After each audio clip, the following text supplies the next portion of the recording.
ازيكم يا بنات؟ عاملين ايه؟ النهارده معانا اعاده جذور. الشعر ده كان معمول عندي من سنه بالظبط زي اليومين دول. طبعا العميله جت عايزه تجدد بقى الجذور اللي طالعه جديد والشعر الاسود ده وكده. هي مش تعمل صبغه ولا اي حاجه، هو في لون من ورا كده والجذور لسه زي ما هي. طبعا في شويه قشره، هنعمل جلسه قشره بس بعد ما نخلص جلسه ديتوكس. والشعر زي ما انتم شايفين يا بنات في لمعان وطريان. الشعر ما شاء الله اللهم بارك اللي طالع جديد ده يعتبر طول، والشعر صحي وجميل وبيلمع وحلو جدا. يعني هو اصلا ما كانش محتاج حاجه، لو ممكن كان شويه عنايه كان ظبطت الدنيا معاها، بس هي بتحب الشعر الليس قوي فحابه تجدد الجذور. طبعا هنقص الاطراف برضو بعد ما نخلص وكده نظبط الدنيا دي كلها. بصوا الشعر يا بنات اللي طالع جديد ما شاء الله اللهم بارك. الشعريه دي كانت تعتبر اول ما جت تعمل كانت افريقيه. شايفين الجذور؟ شايفين الجذور واسعه ازاي ما شاء الله. يعني انا نفسي يعني النتيجه عجباني جدا. اللي طالع جديد ده الشعريه اول ما جت كانت مكسره جامد، كانت مكسره جدا وكانت هايشه وضعيفه وكل حاجه. اللي طالعه الشعريه اللي طالعه عامله ازاي قدامكم؟ الشعريه فيها انسيابيه ولمعه كده وجميله، وطالعه كسرتها واسعه. يعني طالع كمان جديد حلو جدا. هنبتدي بقى ناخد الماده بتاعتنا كده، هنوزع الماده زي ما احنا متعودين. هنبعد طبعا عن الجسور سنتي او 2 سنتي، وهنبتدي نوزع الماده على الشعر وندلك الشعريه وكده يا بنات. كل مره بقول لكم كده ابعدوا عن الجذور عشان لا قدر الله لو الماده طلعت حاميه على الشعرايه او انت غلطانه في اختيار الماده لشعر العميله، انت كده ما بتلعبيش مع البصيله عشان ما يحصلش اي اضرار. يعني طبعا بتقفلوا الفروه الاول في منتجات كتير جدا نازله في السوق، هي بتجيبيها اصلا لتقفيل الفروه، حلوه جدا جدا يعني. بتبقى عبارة عن جينسنج، حاجة لتقفيل الفروة، بتحطيها على الفروة وبتسيبي الفروة مثلا دقيقة وبعدين بتشتغلي.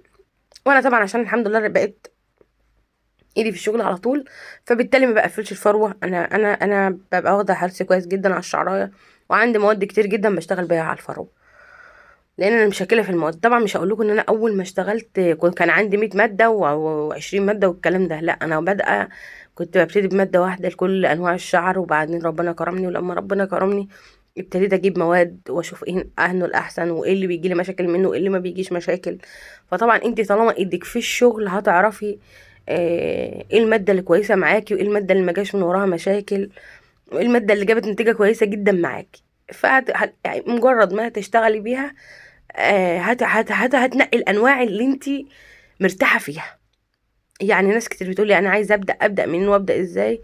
لا يا بنات، هو الممارسه في الشغل اللي هتخليكي تبداي صح، مش انك تختاري المواد صح من الاول. لا، الممارسه لازم تبداي صح. بصوا الشعر يا بنات اللي طالع جديد يعني ما شاء الله اللهم بارك. انا النتيجه بجد عجباني انا اكتر منها. يعني النتيجه حلوه جدا. الشعرية حلوة جدا جدا جدا، لمعة طريان، مفيش تقصيف مفيش تقطيم.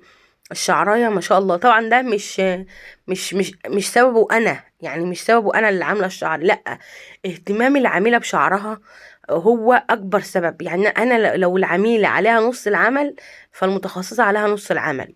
ودي من اكتر الحاجات اللي بتخلي البروتين يفضل مدة كبيرة جدا مع العميلة، واللي طالع يطلع كويس وما يحصلش تقطيم ولا يحصل للشعرية ان هي شعرها تنزل بطولها او تتقطم من اول ما مثلا تطلع شعر جديد فتلاقيها بتقطم لو الشعرية ناشفة طبعا. فالعميلة عليها عامل كبير جدا يا بنات، والواحدة في بيتها برضو عليها عامل كبير جدا.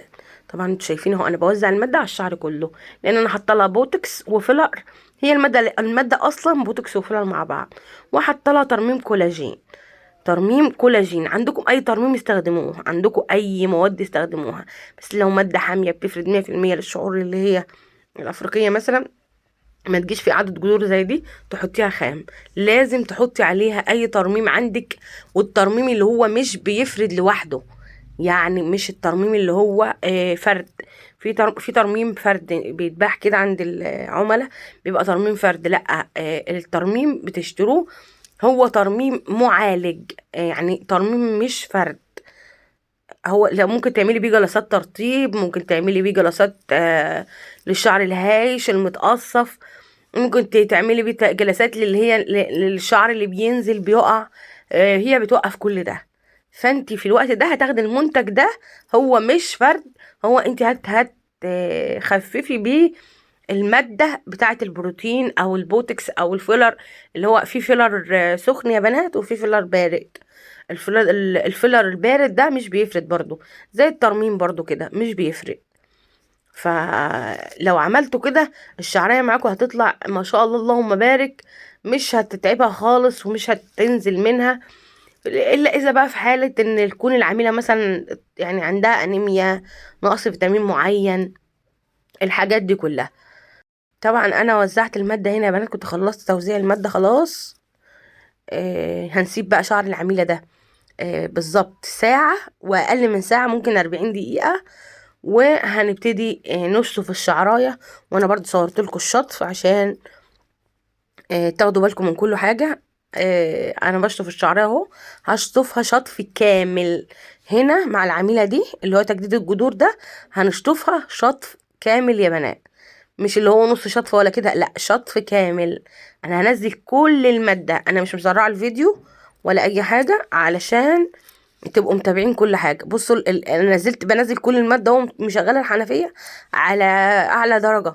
المية طبعا هنا باردة يا بنات، مينفعش تغسلوا بمية سخنة، المية هنا باردة. بصوا انا خليت المية نازلة منها عاملة ازاي، مية رايقة يعني مية معكرة تعكيرة بسيطة. هنمسك الاستشوار على الهواء السخن، ننشف تنشيف 100%. لازم هنا يا بنات ننشف تنشيف 100% بالهواء السخن، وما ينفعش تنشفي بفرشة الفرشة اللي هي اللي بتبقى بتسرح الشعر دي، الفرشة السخنة دي زي البراون والحاجات دي. في الحالة دي لازم الشعر يتنشف بالهواء بتاع الاستشوار، هواء سخن. طبعا انا سرعت الفيديو عشان وقتكم وما اطولش عليكم، ما بقاش رغاية زي ما ناس كتير بتقول. وهبتدي اكوي الخصل، ناخد خصل رفيعة، هنضغط طبعا على الجذور، هننزل على تحت مرة واتنين وتلاتة، وخلاص على كده الشعرية هنلاقيها تفتح معانا. بصوا يا بنات الشطف بيعمل ايه، الشطف بيلمع الشعراية، بيخلي الشعراية طرية، وحتى وانتي بتكوي ما ينزلش منك شعر كتير، ما يتقطمش منك في المكوى، ما يتلبكش منك وانتي شغالة، الشعراية فيها لمعة وانتي شغالة. ما تلاقيش الارض مليانه شعر تحت رجلك، ما تلاقيش المشط مليان شعر وتقعدي تسلكي من المشط شعر كتير جدا جدا جدا فتهلكي شعر كتير. لا بالراحه برضو يا بنات وانتوا بتكووا عشان ما تحرقوش فروه العميله، ويحصل بعد كده التهابات ليها وتلاقي نفسها اتأذت. لا انا باخد بالمكوى اهو، بصوا خدوا المكوى على جوه وخصوصا من الاطراف عشان تشيلوا اي تقصيف في الشعرايه. المكوى درجه حرارتها هنا مش عاليه خالص يا بنات، انا بكوي على درجه حراره 200 ومفيش كبسه 20 كبسه ومفيش الكلام ده، لا انا ممكن اخد الشعرايه كبسه واتنين وتلاته وخلاص على كده، انا بقفل على كده. سيبكم من كلام الناس اللي بتقولك 20 و30 دي، لا المواد النهارده معدله، لازم نكون نخف ايدينا على شعر العميله، مش مهم ترجع لنا تاني بعد فتره قليله يكون شعرها مكسر، بس المهم ان ما ترجعش شعرها بيقع. عمر ان انت تعلي درجه الحراره ما يخلي العميله شعرها يفضل كتير او مثلا يعدي سنه، لا ممكن العميله هيبقى عامله بقالها سنه عندي وجايه وشعرها كل اللي متلون تحت ده كان مفروض زي ما هو، الاسود اللي طالع ده طالع جديد، مش مش نطر المادة، لا هو طالع جديد طولان. دي كانت النتيجة بعد ما خلصنا كوي. هغسل شعرها، بصوا يا بنات لمعة وطريان كأن الشعر مغسول. انا هغسل شعرها دلوقتي وهرجع انشف واوريكم النتيجة النهائية في الشعر ده. الشعر ما شاء الله اللهم بارك زي ما هو، الشعرية مش محروقة، الشعرية مش فاتحة قوي درجة واتنين وتلاتة واربعة، لأ الشعرية زي ما شفتوها قبل شفتوها بعد. ما اخضرتش معايا، ما اديتش اللون الاخضر ده اللي هو بيحرق الشعراية، لأ ده اكبر دليل ان الشعرية اتحرقت. فامشوا صح، خطواتكم صح، الموضوع سهل يا بنات، مش صعب، بس انتي مع الممارسة ومع الشغل بايدك هتعرفي الطريقة الصح والمواد اللي انتي بترتاحي فيها، وتعرفي المادة المضروبة من المادة المش مضروبة. انا هنا يا بنات اهو غسلت الشعر. هغسله بشامبو، شامبو كافيار، زيرو صوديوم وزيرو سلفات. انا غسلته بيه بس ما حطيتش بلسم ولا حمام كريم ولا اي حاجه. طبعا هنضف الشعر كويس جدا جدا زي ما انتم شايفين. انا مسرعه الفيديو علشان بس تشوفوا انا بعمل ايه. انا غسلت الشعر تماما، هو اصلا كده كده انا شاطفه كويس، والماده الباقيه انا يعتبر ان انا ضيعتها بالكبس، فبالتالي الشعر نضيف. بس انا زياده تاكيد ليكي وللعميله عشان شعر العميله وفروه العميله ما تتضررش. لا، اغسلي كويس، نضفي شعر العميله قبل ما تطلع من عندك، عشان لا قدر الله الماده ما تفضلش في الجذور فتسبب سقوط معاها وتعمل اي ضرر. الفيديو يا بنات طويل النهارده انا عارفه، بس انا والله يعني طبعا انتوا عارفين موسم شغلي وكده، فبحاول اوفر لكم كل الكلام عشان ما بنزلش فيديوهات وكده كتير. فانا عايزاكم تستفادوا. ده يا بنات هوا بارد، احنا غسلنا الشعر بميه بارده ونشفنا الشعر بهوا سخن هوا بارد الاول، وبعدين سخنت في الاخر كده حوالي دقيقة عشان الشعر يعني يبقى منفوش كده ويبقى مدي فوليوم كده، وتبقى نتيجته عجباكوا يعني. وادي النتيجة يا بنات النهائية. ده بعد ما خلصنا خالص خالص. العميلة فرحانة بيه ما شاء الله عليها، يعني انا بحبها شخصيا اصلا.